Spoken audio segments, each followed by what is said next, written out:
7 जनवरी 2025 को मुख्यमंत्री डॉक्टर मोहन यादव की अध्यक्षता में मंत्रिपरिषद की बैठक मंगलवार सुबह 11 बजे मंत्रालय में वंदे मातरम गान के साथ आरंभ हुई। मंत्रिपरिषद में लिए गए महत्वपूर्ण निर्णयों की जानकारी पत्रकारों को कैबिनेट मंत्री कैलाश विजयवर्गीय ने बिंदुवार देते हुए कहा कि आज मंत्रिपरिषद में फ्यूचर प्लानिंग के साथ साथ वर्तमान समय में चल रहे प्रोजेक्टों पर भी स्वीकृति मिली है। मंत्रिपरिषद में आज एक महत्वपूर्ण विषय चल रहा है 16वां फाइनेंस कमीशन, जो कि राज्य सरकार को कितना फाइनेंशियल सपोर्ट केंद्र सरकार से मिले, इस पर चर्चा हुई।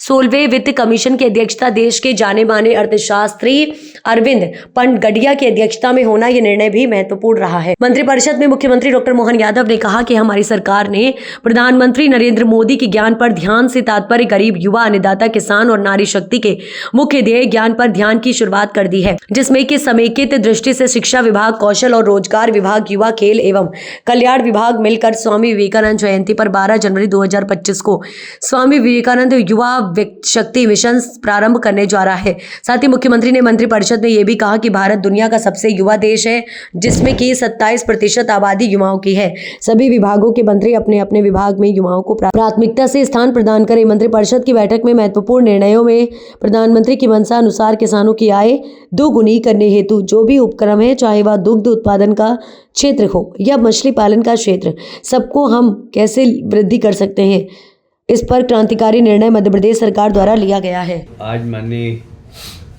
मुख्यमंत्री डॉक्टर मोहन यादव जी की अध्यक्षता में अभी कैबिनेट की बैठक संपन्न हुई है और उसमें कुछ फ्यूचर प्लानिंग भी हुई है, कुछ वर्तमान समय में जो प्रोजेक्ट चल रहे हैं उनकी भी स्वीकृति मिली है।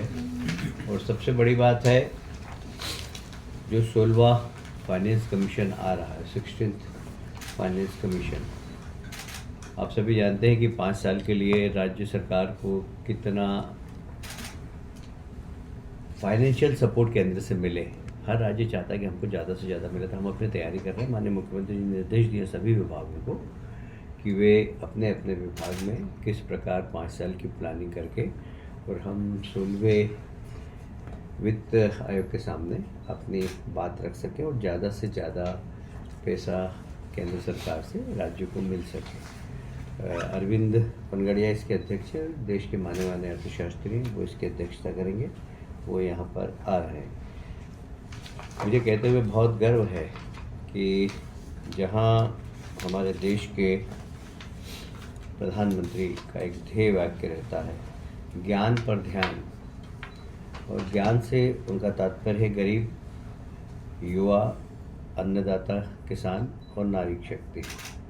तो ये ज्ञान से ध्यान पे हमारी सरकार ने शुरुआत प्रारंभ कर दी है। माननीय मुख्यमंत्री जी के निर्देश पर हम युवाओं को एक नई दिशा, उनके कौशल का सही उपयोग, उनकी आर्थिक स्थिति सही हो, उनको गुणवत्ता वाली शिक्षा मिले, अच्छा स्किल डेवलपमेंट हो, इस दिशा में एक समेकित तकनीकी शिक्षा विभाग, कौशल विभाग, कौशल और रोजगार विभाग तथा युवा खेल कल्याण विभाग, तीनों विभाग मिलकर और स्वामी विवेकानंद जयंती पर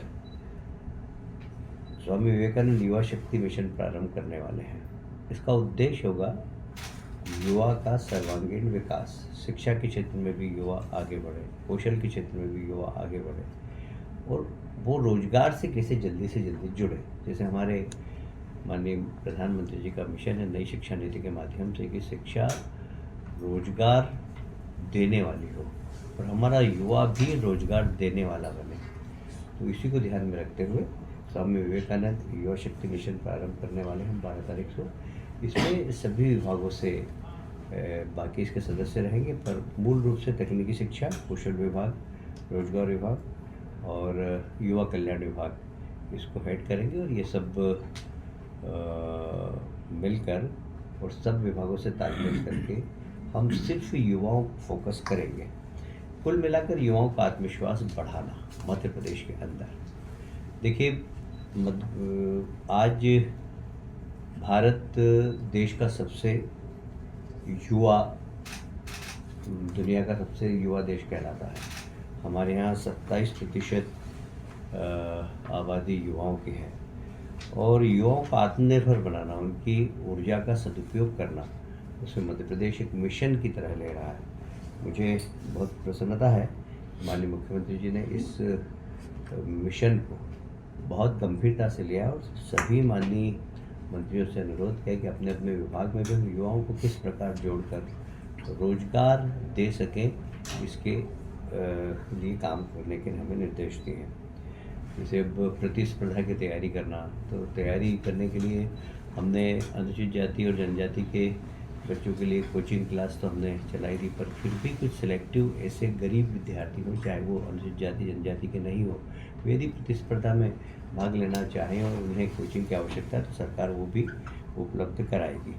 कुल मिलाकर युवाओं से संवाद बढ़ाना, उनका आत्मविश्वास बढ़ाना, उनकी योग्यता का सदुपयोग करना, उनकी क्षमता बढ़ाना, इसका उद्देश्य है।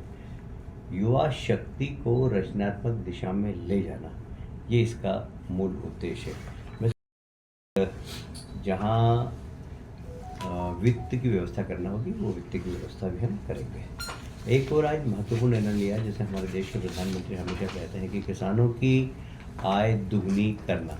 तो किसानों से संबंधित जितने भी उपक्रम हैं, चाहे वो दूध उत्पादन का हो, चाहे मछली उत्पादन का हो, इन सब को हम कैसे वृद्धि कर सके, तो एक बहुत ही क्रांतिकारी निर्णय मध्य प्रदेश की सरकार ने लिया है। Madhya Pradesh state cooperative dairy federation और राष्ट्रीय डेयरी विकास बोर्ड, इसके बीच में एक अनुबंध हम कर रहे हैं और सारी दूध के उत्पादन, दूध का परिवहन, दूध का चिलिंग, दूध की प्रोसेसिंग, दूध की पैकिंग और मार्केटिंग, ये सब अभी किसान करता है। अभी हमारे यहाँ दूध डेयरी भी है और निश्चित रूप से जिस क्षमता के साथ चलना चाहिए उस क्षमता के साथ नहीं चल पा रही है।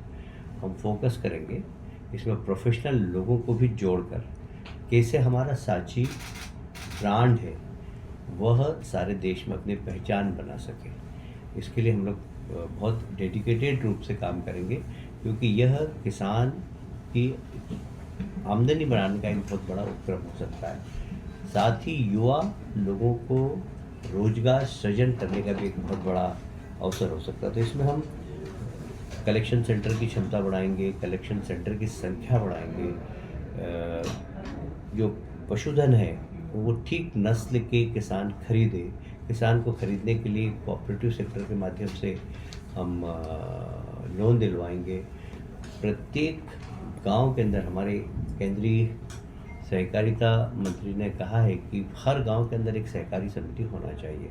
हमारे यहाँ 53,000 गांव है, सब में सहकारी समिति बने, जिसमें दूध उत्पादन सहकारी समिति भी बने। तो हर गांव के अंदर दूध का उत्पादन हो, अच्छी नस्ल के जानवर पहुँचे, उन जानवरों को खरीदने के लिए कोऑपरेटिव सेक्टर से लोन मिले, उनका दूध समय पर खरीदा जाए, उस स्थान पर जो चिलिंग प्लांट हो वह परिवहन करके प्रोसेसिंग के स्थान पर ले जाएं। ये सब इस समेकित व्यवस्था हम कर रहे हैं और इससे निश्चित रूप से किसानों की आय भी बढ़ेगी और सहकारिता क्षेत्र मजबूत होगा और रोजगार के नए अवसर भी हमें प्राप्त होंगे। बहुत गर्व है कि अगले 5